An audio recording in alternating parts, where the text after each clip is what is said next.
हरि ओम भगवान। देखिए, हाँ, दादा भगवान का आगे का कल उतना हुआ था 6-7 तक।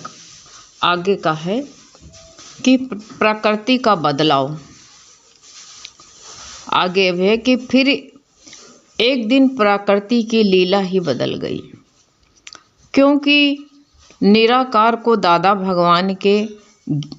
भगवान के ज्ञान की प्रकाशता करना था, क्योंकि सब जगह प्रकाश फैलाना था। अचानक 40 वर्ष की उम्र में ही प्रकृति प्रतिकूल हो गई। देखो, प्रतिकूल होने पर इंसान को किस तरह रहना चाहिए। कभी या तो प्रतिकूल में भगवान से लग जाता है, या तो फिर जो सांसारिक बुद्धि वाला होता है तो बाहर की तरफ चला जाता है। अब हमारा विचार हम किस तरफ मुड़ें। अगर सात्विक विचार है तब तो हम भगवान की तरफ मुड़ जाएंगे। प्रकृति आएगी, हमको जो है थपेड़ा तो मारेगी, लेकिन हम बहेंगे नहीं, क्योंकि प्रकृति हमारी जो है हमारे ऊपर से निकल जाएगी। लहर आएगी लेकिन हमको बहा के नहीं ले जाएगी, ये सोच लो। तो 40 वर्ष की उम्र में जो है प्रकृति प्रतिकूल हुई। यानी क्या है, जैसे कहते हैं हमारे जीवन में से घटना घटित हो गई, हमको जो है ऐसा हमारी कोई दुर्घटना में हो जाता, कोई का लाश हो जाता है, कोई का व्यापार बैठ जाता है। तो इसी तरह दादा को हुआ कि उनको जब प्रकृति प्रतिकूल हो गई तो उनको विदेश से समाचार मिला। जो इनका बिजनेस चलता था हीरे जवाहरात का, तो इनको विदेश से, जब कहते नहीं है समय विपरीत होता है तो सब विपरीतता ही मिलती है, लेकिन कुछ प्रकृति भी कुछ सिखाने के लिए आती है। तो उनको जो है जब प्रकृति प्रतिकूल हो गई तो उनको विदेश से समाचार मिला कि उनके मैनेजर ने दिवाला निकाल दिया। तो दिवाला नहीं कर, सब हड़प कर लेते हैं। हम बाहर बैठे हुए हैं, हम जिसके ऊपर जो है विश्वास करते वही विश्वासघात करके मेरी गर्दन काट लेता। तो प्रकृति की लीला देख करके वो शांति में, दादा भगवान बिल्कुल शांत बगीचे में एकांत में जा करके बैठे थे। अब बैठे थे तो आंतरिक जो है खोज शुरू हो गई। जो इंसान दुख में होता है तो क्या सोचता है, क्या, तो उनकी सोच, आंतरिक सोच जो है, खोज जो है शुरू हो गई। सच्चा सुख कहाँ है? उन्होंने ये सोचा कि सच्चा सुख कहाँ है? क्या पदार्थों में है? पदार्थों में नहीं है। नश्वर, ये तो नश्वरता है, ये सब नश्वर चीज है। अंतर्बोध होने लगा। एक दिन वहाँ एक ज्योतिषी ने दादा भगवान का हाथ देख करके कहा कि आपके हाथों में तो राजाई लिखी है। और ज्योतिषी ने बताया कि आपको, जैसे बुद्ध को बताया था कि आप चक्रवर्ती जो है, उनके वो ज्योतिषी जो है पद चिन्ह देख करके बता देता था कि किसके पद चिन्ह है ये। तो उनको देखा बुद्ध को, तो धूल में, मट्टी में, बालू में पद चिन्ह बने हुए थे। तो उस ज्योतिषी ने कहा, अरे ये तो किसी यहाँ से कोई चक्रवर्ती राजा गुजरा है, यानी चारों दिशाओं का राजा चक्रवर्ती। अब पाँव देखते खोजते वो गया तो एक नदी के किनारे बैठे हुए थे ध्यानस्थ में। वो तो पूरा चिरकुट बने, ऐसे बिल्कुल कुछ उनके पास में वस्त्र नहीं, कोई उनके पास में घोड़ा ना हाथी, बिल्कुल ऐसे साधारण भिखारी जैसे बैठे। तो उसने कहा, क्या हमारी ज्योति विद्या खराब बेकार है क्या? ऐसा तो हो नहीं सकता है। हमको अपनी ज्योति विद्या पर बहुत विश्वास है कि ये चिन्ह तो चक्रवर्ती राजा के हैं। वो इसे कहने लगा, बड़बड़ाने लगा, कहा, मेरी ज्योति, क्या मैं ज्योतिषी हूँ और क्या मेरी ज्योति विद्या बेकार है? ये तो न इनके पास घोड़ा है, न हाथी है, कुछ नहीं है। ये तो कोई साधारण से लगते हैं, हम तो बहुत बेकार निकले, मेरी ज्योति विद्या खराब है। तो उन्होंने, बुद्ध ने कहा नहीं नहीं, तुम्हारी ज्योति विद्या खराब नहीं है, वास्तव में मैं चक्रवर्ती राजा ही हूँ, मैं बहुत बड़ा सम्राट हूँ। लेकिन हमको जो सुख, स्थायी सुख मिला, वो सुख में देखा, ये संसार के पदार्थों में सुख नहीं मिला। सच्चा सुख भगवान के शरण में है, उन्होंने बताया सच्चा सुख भगवान के शरण में है।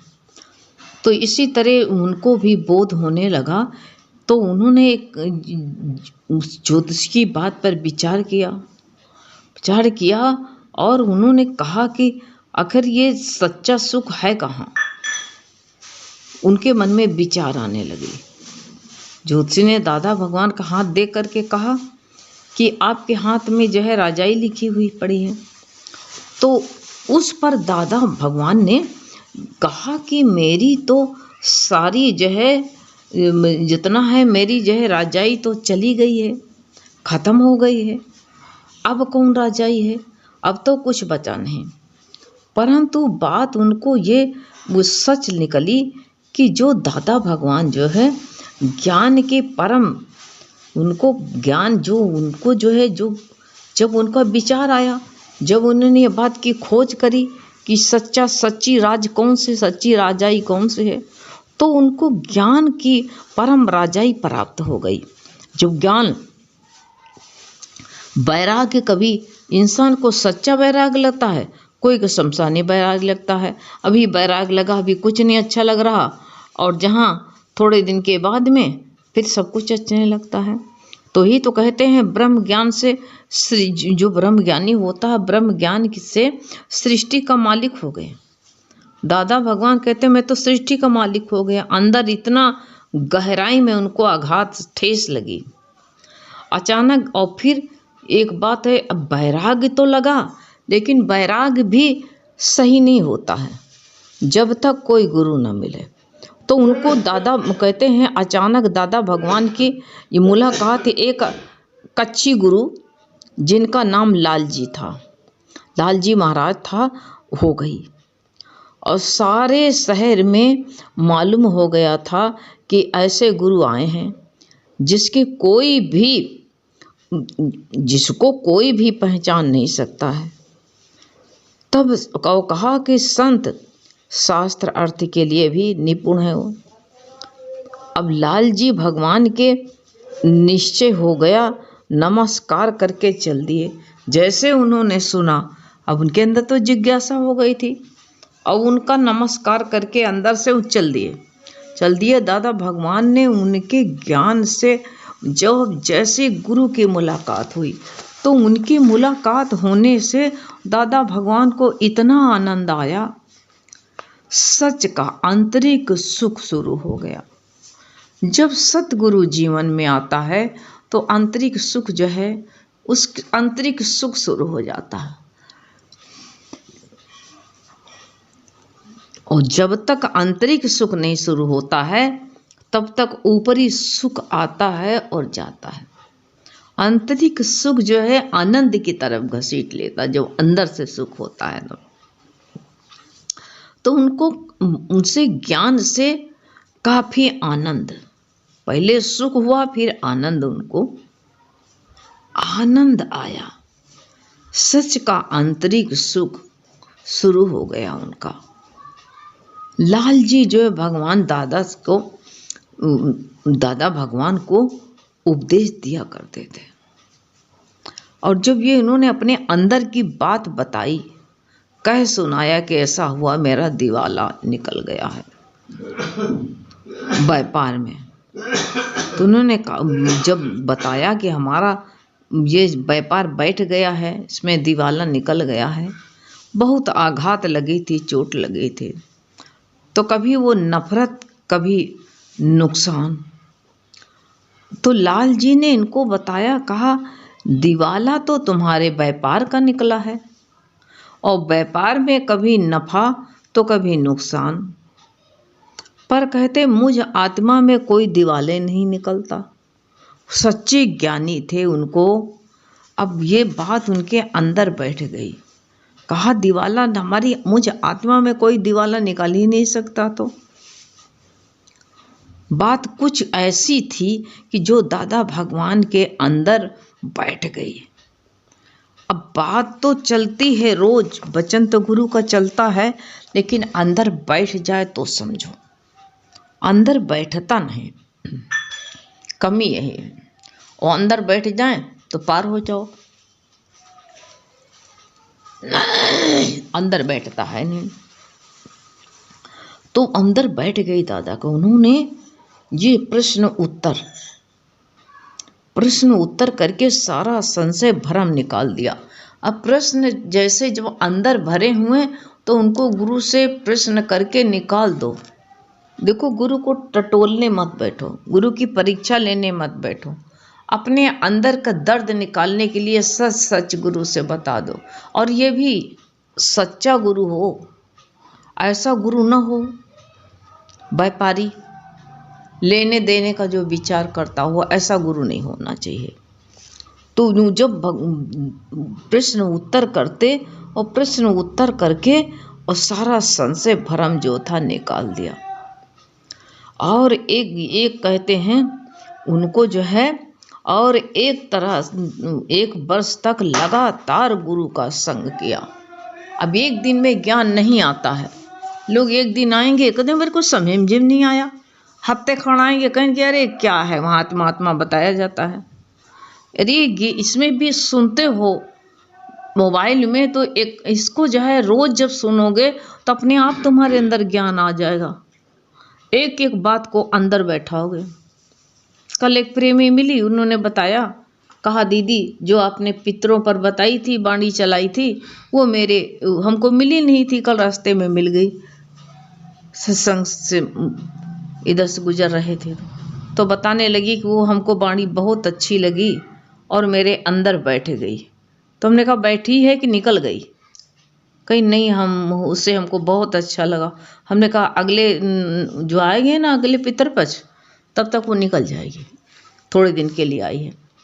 तो लेकिन तो ऐसे जब संशय भ्रम निकल गया और लगातार 1 वर्ष तक जो है गुरु का संग किया उन्होंने। अब वो जब गुरु का संग कर लिया तो जो अंदर एक ठेस लगी थी, अंदर जो चोट लगी थी, उस चोट का धीरे धीरे ज्ञान के जरिए जो है गुरु का जो है घाव भरने लगा। इनका दादा भगवान का घाव सब भर गया ज्ञान से, और कोई औषधि नहीं है। ये सोच लो, 1 साल संग किया गुरु का, और एक दिन दादा भगवान गुरु के पास सत्संग में काफी आनंद से बैठे थे। दादा भगवान बड़े आनंद से भाव विभोर होकर के बैठे थे। उनके साथ एक दोस्त भी गुरु के पास में चला आया था। वो अब देखो, ये सब जितनी जितनी घटनाएं घटती हैं ज्ञान देने के लिए, और तुम ज्ञान लेना चाहो तो सब तरफ से ज्ञान ले सकते हो। वो दोस्त आकर के बैठ गया। अब उसका तो भाव था नहीं, उसके मन में तो हम लोग कहेंगे ना कि देखो ये देखो बहुत भाव है, ये देखो सत्संग ले आने। उनकी आंख से, उनके भाव से पता चल जाता। जो ज्ञान नहीं सुनते वो इधर उधर चक्कर मकर इधर देखेंगे उधर देखेंगे, आंख झपकाएंगे, कभी जमुहाई लेंगे। वो सुनने नहीं आते हैं, वो ज्ञान सुनने थोड़ी आते हैं, वो तो अपना समय पास करने के लिए आते हैं।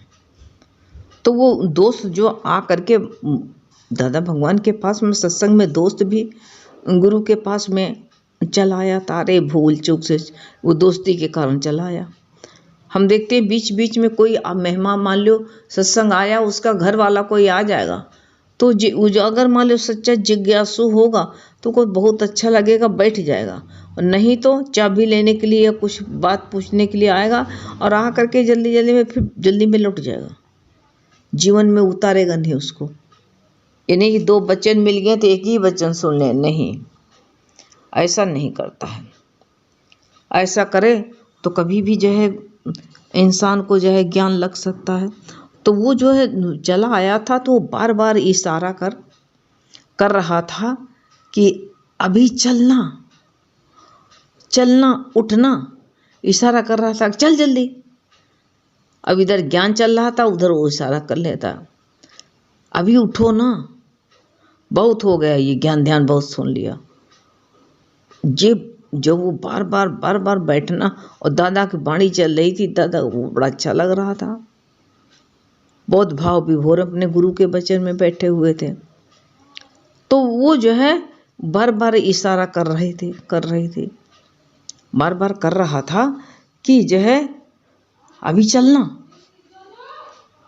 अभी उठ, बार बार ऐसे हाथ से इशारा कर रहा था। उस दिन से दादा भगवान ने निश्चय किया, निश्चय कर लो इस बात को कि किससे तुम्हारे अंदर भक्ति जाती है, कौन तुम्हारा। तजो रे मन हरि बेमुखन का संग, जाके संग को बुद्धि उपजत है, पड़त भजन माँ भंग।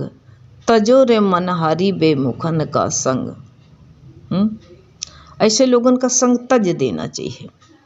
तो दादा ने निश्चय किया कि आज से मैं किसी का साथ नहीं करूँगा। तभी कहा है कि संत के पास जाइए तो साथ न लीजिए कोई। दादा भगवान ने को ज्ञान में इतना प्रेम होता है, तो इसलिए कहा कि संत मिलन को अगर जाओ तो साथ में कोई को लेकर के मत जाओ जो विघन करे। तो कहते ज्ञान से इतना प्रेम हो गया जो कि रोज गुरु से सच्चे दिल से सुनते, और जो है वो क्या करते कि जो है दादा भगवान आते, कापी में भजन बनाते, भजन बना करके लिख के ले जाते, वचन लिख के, और रोज जो है गुरु को सुनाते। गुरु भी बड़े प्रेम से इनका सुनता कि देखो कितने कम समय में आया हुआ बच्चा और कितना ज्ञान प्राप्त कर लिया। तो ऐसे जो है ये यहाँ तक हो गया 9 तक, कल और बाकी पढ़ेंगे। इसी तरह जो है गुरु के ज्ञान का विश्वास हो गया और सच्चा हो गया, और जो है उन्होंने उन्नति अपनी कर ली। आगे कल चलेगा ना। हरि ओम बेटा, हरि।